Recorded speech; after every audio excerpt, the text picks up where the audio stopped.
রক্তের এবং আত্মত্যাগের ভিতর দিয়ে আমরা কিন্তু এই 5ই আগস্টের মুহূর্তটি পেয়েছি। ফলে সেটি জনগণের জন্য উন্মুক্ত করে দেওয়া এবং জনগণের বিজয়কে ধারণ করে রাখার উদ্দেশ্যেই এই গণভবনকে জাদুঘরে পরিণত করা হবে।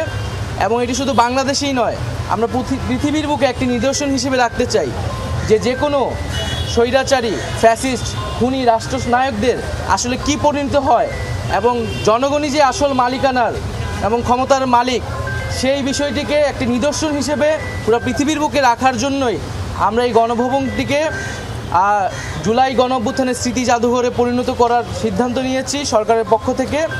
এবং সেই উদ্দেশ্যে আজকে আমাদের প্রাথমিক ভিজিট ছিল, যেখানে আমরা এখানে যারা দায়িত্বরত আছেন গণপূর্ত এবং স্থাপত্য বিভাগের দায়িত্বশীল তাদের সাথে কথা বলেছি, তাদের থেকে আমরা প্রাথমিক পরামর্শ নিয়েছি এবং আমাদের আকাঙ্ক্ষাগুলো বলেছি যে আমরা কিভাবে দেখতে চাই এবং একটি ফর্মাল কমিটি করার জন্য নির্দেশ দেওয়া হয়েছে। হয়তো আগামীকালের মধ্যেই কমিটিটি হয়ে যাবে এবং কমিটি হলে এটি হয়তো নেক্সট সপ্তাহ থেকে আমরা কাজ শুরু করব এবং বলা হয়েছে যাতে দ্রুত সময়ের মধ্যে আমরা এটি উদ্বোধন করতে পারি, সেই জন্য খুব দ্রুত গতিতে কাজ সম্পাদন করার জন্য। কমিটিতে কারা এক্সপার্টরা, কমিটিতে যারা বিশেষজ্ঞ রয়েছেন স্থাপত্য সাথে জড়িত এবং জাদুঘর বিশেষজ্ঞ এবং যারা আর্টিস্ট রয়েছেন তাদের থেকেও, এবং আমরা বিদেশে যারা রয়েছে জাদুঘর বিষয়ে বিশেষজ্ঞ বা এরকম অভ্যুত্থানের স্মৃতি জাদুঘর করার অভিজ্ঞতা রয়েছে তাদের সাথেও যোগাযোগ করার পরামর্শ নেওয়ার জন্য বলা হয়েছে। আজকে আপনাদের ভিজিটটা কেমন ছিল, মানে কি কি দেখলেন? এখানে প্রথমত যে এই যে 36 দিনের যে অভ্যুত্থানটি, সেই অভ্যুত্থানের পুরো সামগ্রিক স্মৃতিটা থাকবে, দিনলিপিতে থাকবে। আমাদের যে শহীদ যারা হয়েছেন এই আন্দোলনে তাদের স্মৃতি থাকবে, তাদের তালিকা থাকবে। এবং এই আন্দোলন ছাড়াও গত 16 বছরে আমরা এই অভ্যুত্থানটাকে তো একটা 16 বছরের একটা লড়াইয়ের একটা মুহূর্ত আমরা 5ই আগস্টে পেয়েছিলাম। তো এই পুরো 16 বছরের যে আমাদের যেই নিপীড়ন হয়েছে, যারা গুম হয়েছে তাদের তালিকা থাকবে এবং যাদের বিচার বহির্ভূত হত্যা হয়েছে, এই সকল বিষয়গুলোর একটা রিপ্রেজেন্টেশন থাকবে। এবং যেখানে আমরা সিদ্ধান্ত নিয়েছি এই যে স্থাপত্যটা এখন ভগ্নাবশেষ অবস্থায় আছে সেটিকে সর্বোচ্চ সেই অবস্থায় রেখেই আমরা এই জাদুঘরটি করা হবে এবং এখানে কিছু ডিজিটাল রিপ্রেজেন্টেশনও থাকবে। আমরা এই ভগ্নাবশেষগুলো রেখেই আমরা কিছু ডিজিটাল কার্যক্রমের মাধ্যমে জাদুঘরটি থাকবে এবং পুরো 16 বছরের আমরা একটা চিত্র সেখানে তুলে ধরার চেষ্টা করব। আচ্ছা, আপনারা যে পরিষদে আলোচনা করেছিলেন, উপদেষ্টা পরিষদে এই কথাটি উঠেছিল কিনা যে আসলে যারা পরবর্তী সরকার প্রধান যারা হবেন, যিনি হবেন তার বাসভবনটা কোথায় হবে, সেক্ষেত্রে সেই সিদ্ধান্ত কিছু হয়েছে কিনা? যেহেতু এটা প্রধান দেখলেন আজকে কি পরিস্থিতি দেখলেন এটাও বলবেন, ওইটা তো পরের আলোচনা। হ্যাঁ, পরবর্তী প্রধানমন্ত্রীর বাসভবন বিষয়ে সেটা পরবর্তীতে আলোচনা হবে। এখন আমাদের যে প্রধান উপদেষ্টা ডক্টর মোহাম্মদ ইউনূস তিনি যেখানে আছেন যমুনাতে, তিনি সেখানেই থাকবেন। আর যেটা বললেন যে এখন যে অবস্থা, এখন আমরা ভিতরে দেখতে পেয়েছি যে এখানে প্রচুর দেওয়াল লিখন আছে, গ্রাফিতি আছে। যারা সেদিন এসেছিলেন, স্টুডেন্টরা এসেছিলেন, তারা তাদের ক্ষোভ প্রকাশ করেছেন। এবং এখানে অনেকে কিছু ফার্নিচার আসবাবপত্র যেগুলো লুটপাট হয়েছিল সেগুলো কিন্তু মানুষ আবার রেখে গেছে, সেগুলোও সংরক্ষণ করা হয়েছে।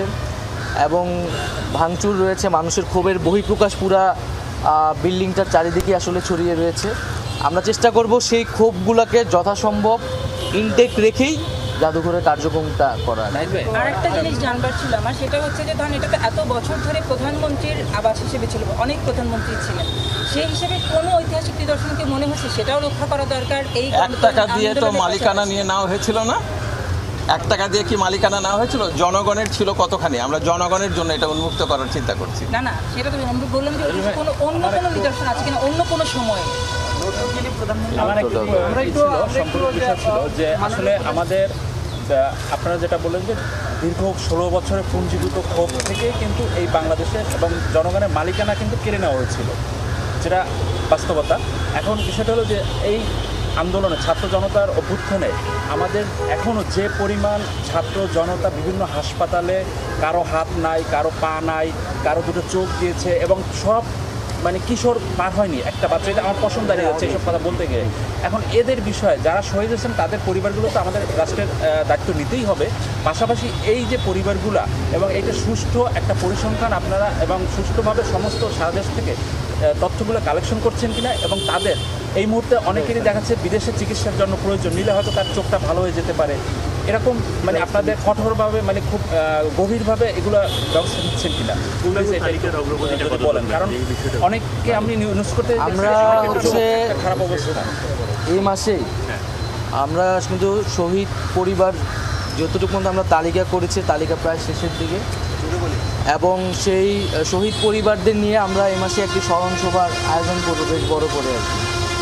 এবং সেখানে মূলত ফাউন্ডেশনের যে আমরা কার্যক্রমটা চলছে সেটির ঘোষণা হবে, এবং আমাদের যেই আহতদের ব্যাপারে এবং শহীদ পরিবারদের ব্যাপারে যে কমিটমেন্টগুলো আর্থিক এবং অন্যান্য প্রতিশ্রুতিগুলো সেখান থেকে দেওয়া হবে, এবং যে তালিকাটিও সেখান থেকে আমরা ঘোষণা করব। এটা এই মাসের মধ্যেই হবে। মাননীয় উপদেষ্টা আজিজুর রহমান স্যারের কাছে একটু জানতে চাই, আপনি একেবারে মানবাধিকার নিয়ে নানা ধরনের কাজ করেছেন। আমরা সাম্প্রতিক সময়ে যেগুলো দেখছি আসলে বিভিন্ন জায়গায়, আমরা গতকালকে দেখলাম যে কিছু মাজারে হামলা হয়েছে, ভাঙা হচ্ছে, হ্যাঁ, তারপরে কিছু শিক্ষকদেরকে যেভাবে নিপীড়ন করা হচ্ছে। তো আপনি একজন মানবাধিকার কর্মী ছিলেন, এখন একটা গুরুত্বপূর্ণ দায়িত্ব রয়েছেন, পাশাপাশি এই উপদেষ্টা মণ্ডলীর মধ্যে অনেকেই মানবাধিকার কর্মী রয়েছে। সেই জায়গাগুলোতে আসলে কী ধরনের ব্যবস্থা আপনারা নিচ্ছেন? কারণ এই আন্দোলনটা হয়েছিল মানুষের মানবাধিকার রক্ষা করার জন্য, সেখানে কি এই মানবাধিকার লঙ্ঘন হচ্ছে কিনা সেটা যদি বলেন। আমরা এই ব্যাপারে খুব সিরিয়াসলি দেখছি। আমরা এই ধরনের ঘটনা যেন না ঘটে সেটার জন্য উদ্যোগ নিচ্ছি, এবং বারে বারে আমরা এই ব্যাপারে আমাদের নিজেদের পক্ষ থেকে যত দূর এই আইন শৃঙ্খলা রক্ষাকারী বাহিনীকে ডিপ্লয় করে কাজ করা যায় সেটা চেষ্টা করছি। আমরা এটা একেবারেই গ্রহণযোগ্য না, এটা বারে বারে বলেছি। আমরা এর বিরুদ্ধে প্রথম দিন থেকে এটা অবস্থান নিয়েছি। আমরা বারে বারে বলেছি আমাদের প্রতি যে আচরণ করা হয়েছিল ফ্যাসিবাদী শাসকের পক্ষ থেকে, আমরা কোনোভাবেই সেই ধরনের আচরণ যেন কারো প্রতি না হয় সেটা এনশিওর করব।